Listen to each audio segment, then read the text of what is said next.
my name is Scott Cooper, and as you know, I'm one half of the Two Ton Nerds. Now, oh, you hear that? I didn't. That's right. I'm not being monitored right now. My other half, Max, decides we're going to do this new project, or we do this solo act. Well, that's good, because I want you to get to know me, the real me, not that edited thing that you see on the other, the Together podcasts, which are good. They're enlightening.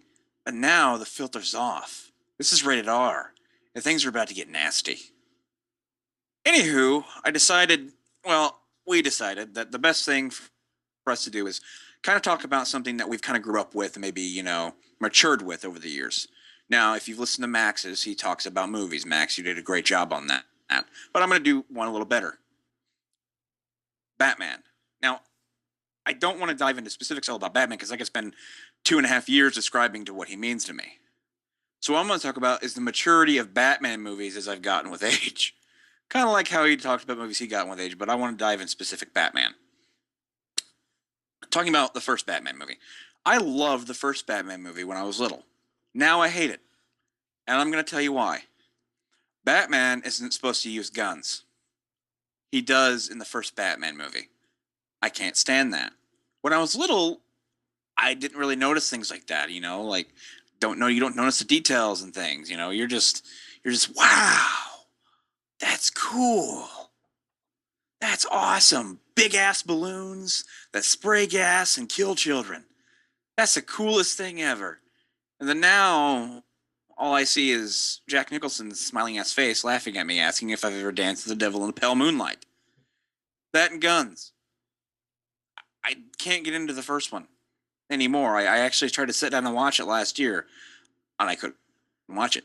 I guess maybe I outgrew it. But what's funny is I can watch Batman Returns, and I love that movie now more than I did back then, because I kind of get the darker themes of it more. Because that movie's not trying to be too much. It knows what it is. And that's the same thing with Batman Forever. Now, the first 6 minutes of Batman Forever, to me, were the most promising 6 minutes of a Batman movie ever. Until the bank guy talked. Then I knew what we were in for the entire ride of the movie. Now, if you can get past that, Batman Forever is good. Like, when I was little, I just loved the fact that I got to see Robin on screen. It was really awesome. It was like, I remember seeing the movie in theaters. The scene where he pulls Bruce Wayne out of the sand or whatever the hell he's pulling him out of in the terrible looking Robin outfit, to me was so captivating because finally I get to see Robin on screen. Not Burt Ward Robin, 66 Robin. I don't count that yet.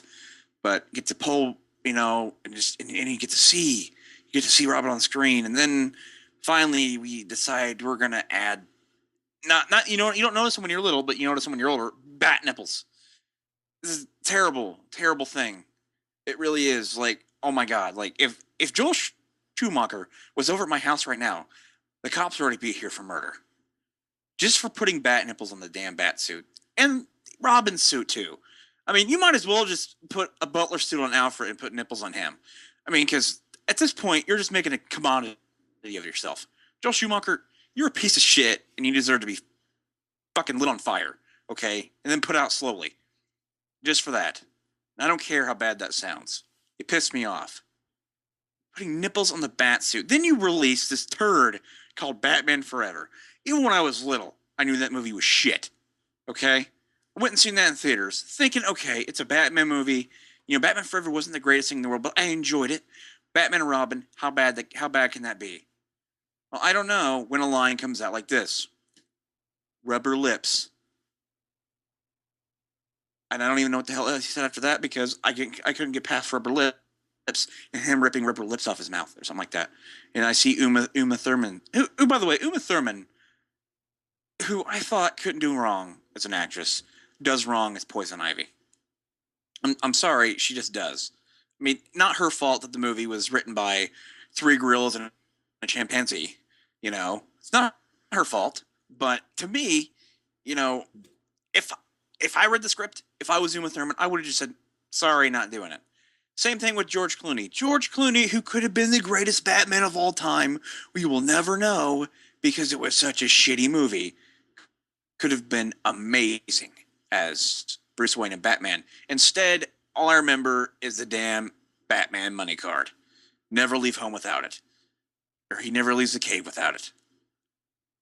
Anytime I hear that, all I want to do is take a gigantic mallet to my head and just let loose. That's how it makes me feel. Thank God he never got to make his Batman movie that was supposed to follow that. I believe it was called Batman. Was it Batman Supremacy? No, it's sort of with an S. But thank God he didn't get to make it, because I don't know where he goes. I mean, I really don't. I mean, could he have gotten Jimmy Fallon to play Batman? I don't know. I mean, that's the route we were going on. It was terrible. It really was. And then, of course, as you get with age, you realize that movie. That was how I thought of it. I still think of it that way, but as I grow older, I can look at Batman Forever, like I was saying. I didn't like it when it first, or I liked it when it first came out. I was like, okay, I can appreciate what the movie was trying to do. Was trying to bring out the '60s campy style. Then you can look at Batman Forever or Batman and Robin. That's trying to do the same thing, but except that movie is still, you can't polish a turd, is what I'm trying to say. And that's what that movie represents to me, is a very terribly polished turd. Then we move on to the other Batman movies, which is Batman Begins, The Dark Knight, and The Dark Knight Rises, which to me is all one movie that just continues forever and ever and ever and ever. I had a problem with those movies. Like, when they first came out, I loved them and I harped on them and everything like that. But the more I learn about Batman, the more I actually come back and start not to care too much for how Batman was represented in those movies. For instance, Batman's kind of a bitch in all three of those movies. When Batman in the comic books or in the animated TV show, he's always a badass who likes to punch people without looking. In this one, he just cries and bitches a lot. And, to me, the villains are well represented. I mean, Ra's al Ghul was awesome. The Joker was fantastic, and Bane, despite, vocal aside, which I thought the vocals were good, but, it's a mixed feeling. It's a mixed reaction. I thought it was really awesome. Spoilers, I mean, the end when he dies by a cannon, literally cannon fodder, I didn't appreciate. I mean, it was just kind of like, wow, really? We built up all this movie just so he dies like that. And, he could have had a cool death or something. He could have blew himself up, or he could have, just toxined himself to death. Or, I don't know, fucking somebody somebody stabbed the guy. I don't know. Just cannon fodder to me by Catwoman, who, it just didn't make sense to me. But anywho, my thing is, it's like, okay, none of these Batman movies, to me, have gotten them right, except the one that I haven't mentioned. And I saved it for last because I believe it's the best Batman movie. And even with age, I have always believed it's the best Batman movie. And that was Batman, the Mask of the Phantasm. It got Batman right. It did. It was perfect. It got Batman, it got the Joker right, and it made its own original story.